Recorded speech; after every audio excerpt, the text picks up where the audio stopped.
Assalamualaikum warahmatullahi wabarakatuh. Waalaikumsalam. Mohon Ustadz jelaskan perbedaan antara budak muba'at, mukatab, dan mudabbar. Budak. Budak ini maksudnya hamba sahaya, bukan budak Melayu. Budak. Ya, kau kubebaskan dari budak dengan syarat kau bayar ke aku 100 dinar. Maka sudah saya buat perjanjian sama dia. Maka ketika itu nanti dia cari 100 dinar, dia pun pergi mencari zakat. Itulah mengapa ada dalam asnaf zakat yang 8 itu ada budak. Innamas shadaqatu lil fuqara wal masakin wal amilina 'alaiha wal muallafati qulubuhum wa fir riqab, budak, wal gharimin wa fi sabilillah wa ibnis sabil. Budak dikasih 1/8 untuk membebaskan dirinya karena sudah dituliskan untuk dia. Kau kutuliskan kalau bisa membayar 100 dinar, kau kubebaskan jadi budak. Itu salah satu cara Islam untuk membebaskan perbudakan. Mudabbar, seorang budak hamba sahaya yang diatur, dididik oleh tuannya. Nanti pada saatnya, pada masanya sudah cukup, dia pun akan dibebaskan. Seperti Nabi Muhammad SAW sebelum meninggal dunia, semua budak-budaknya dibebaskannya. Nanti di ujung namanya orang itu biasanya dibuat maula. Jadi kalau dia budak Bani Tamim, maula Bani Tamim. Kalau kebetulan nama tuannya Abdul Somad, maula Abdul Somad, mantan budak yang sudah diatur, dididik dengan baik. Muba'at, seorang budak yang dijaga, yang dipelihara, yang dijauhkan dari segala hal yang mengganggu dirinya. Itu juga adalah budak dalam Islam, yang dalam syariat Islam sebagai salah satu proses menghapuskan perbudakan. Akhirnya sekarang tak ada lagi budak-budak, semua perbudakan sudah dibebaskan. Tapi prosesnya tidak sekaligus, sama macam khamar. Khamar tidak langsung, khamar haram. Nah, yas'alunaka 'anil khamri wal maisir. Mereka bertanya kepadamu tentang khamar. Apa jawab Nabi? Apa jawab Allah? Qul fihima ismun kabir. Ada dosanya. Wa manafi'u linnas, ada juga manfaatnya. Khamar itu ada manfaatnya. Lalu kemudian turun ayat berikutnya, la taqrabus shalah, jangan kamu salat wa antum sukara, ketika kamu sedang mabuk. Sampai akhirnya setelah kuat baru turun larangan. Innamal khamru, khamar, wal maisir, judi, wal ansab, menyembelih binatang itu berhala, wal azlam, mengundi nasib, rijsun, najis, min amali syaitan, perbuatan setan, fajtanibu, jauhi. Itu beberapa jenis. Sekarang sudah tak ada lagi. Apakah mengqadha sholat itu dilakukan satu kali setelah sholat fardu saja, atau selepas sholat fardu lainnya dilakukan juga, Pak Ustadz? La kafarata laha illa dzalik. Sholat yang tinggal-tinggal dulu tidak ada yang bisa menebusnya kecuali sholat. Tak bisa ditebus dengan umrah, menangis di pintu Ka'bah, ampunkan sholatku dulu, pemutihan ya Allah. Tak bisa. Sepakat 4 mazhab paling tua, Hanafi nomor 2, Maliki nomor 3, Syafi'i nomor 4, Hambali, maka mesti diqadha. Cara mengqadhanya macam mana? Habis sholat zuhur besok, qadha zuhur. Usolli fardhu zuhri 4 raka'atin qadha'an. Habis asar, usolli fardhu asri 4 raka'atin qadha'an. Habis maghrib, usolli fardhu maghribi 3 raka'atin qadha'an.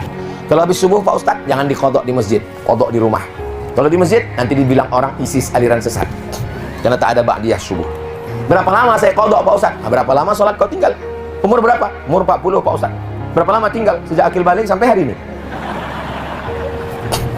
Akil balik umur 10, baru ingat sholat 40. Berarti sholat qadha setiap habis sholat fardu, sholat qadha. Habis fardu, sholat qadha. Satu saja. Berapa lama? Selama kok sholat itu tinggal.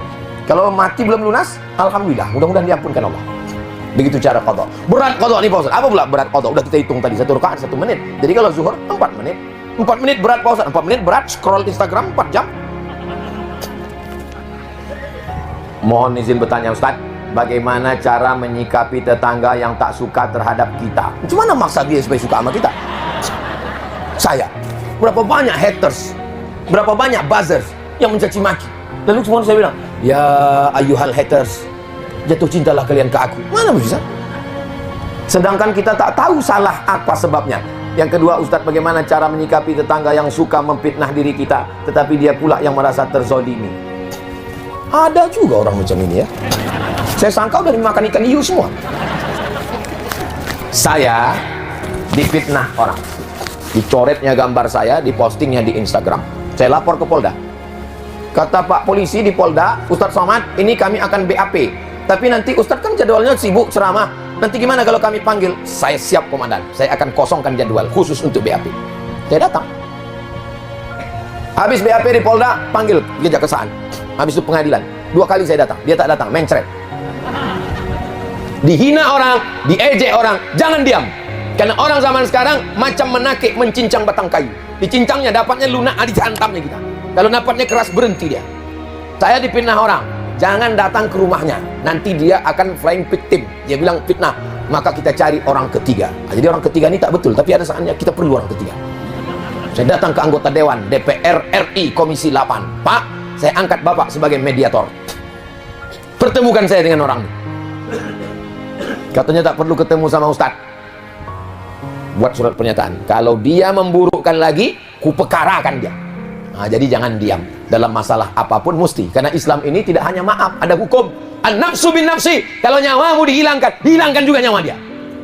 Al-ainu bil aini. Kalau matamu dicucuk orang, cucuk juga biji mata dia. As-sinnu bis sinni. Kalau gigimu dipatahkan orang, patahkan juga gigi dia. Wal juru'al qisas. Kalau dilukainya pipimu, lukai juga pipi dia. Tapi ayatnya belum titik, saudara. Faman afa wa aslaha. Siapa yang mau memaafkan dan mau berdamai, fa ajruhu 'ala Allah. Maka Allah akan memberikan balasannya. Oh, kalau gitu Ustaz tak maafkan, saya maafkan, tapi hukum tetap berlanjut. Mesti ada proses pembelajaran. Kalau tidak begitu kita akan dipijak-pijak orang. Betul, Pak? Betul, Bu? Nah, lapor, mumpung ada Pak Kapolres, lapor. Itu pendidikan dia. Itu cara kita mendidik dia. Kalau dia perempuan, lakinya pun tak sanggup mendidik dia. Siapa yang bisa mendidik? Kita mendidik dia. Kau laki kau tak bisa mendidik, aku mendidik kau. Karena kalau kita lapor ke lakinya, kau ajar istri kau, aku pun takut. Laki-laki yang takut sama bini, itu nanti kalau mati tidak kena azab kubur. Kata malaikat, yang ini tak usah kita azab, udah azab kali dari dunia. Dari ketawa bapak ini puas nampaknya. Bapak Ibu yang dimuliakan Allah Subhanahu wa taala, Masya Allah tabarakallah. Masih jam 9:15, masih pagi lagi di Midai. Tapi malam ini pertemuan kita luar biasa. Kami akan kembali ke Natuna. Kita saling mendoakan. Kita tak pernah berpisah karena kita selalu bersama dalam doa. 90 menit kita bersama di Midai, bersama pula kita nanti di surga Jannatul Firdaus.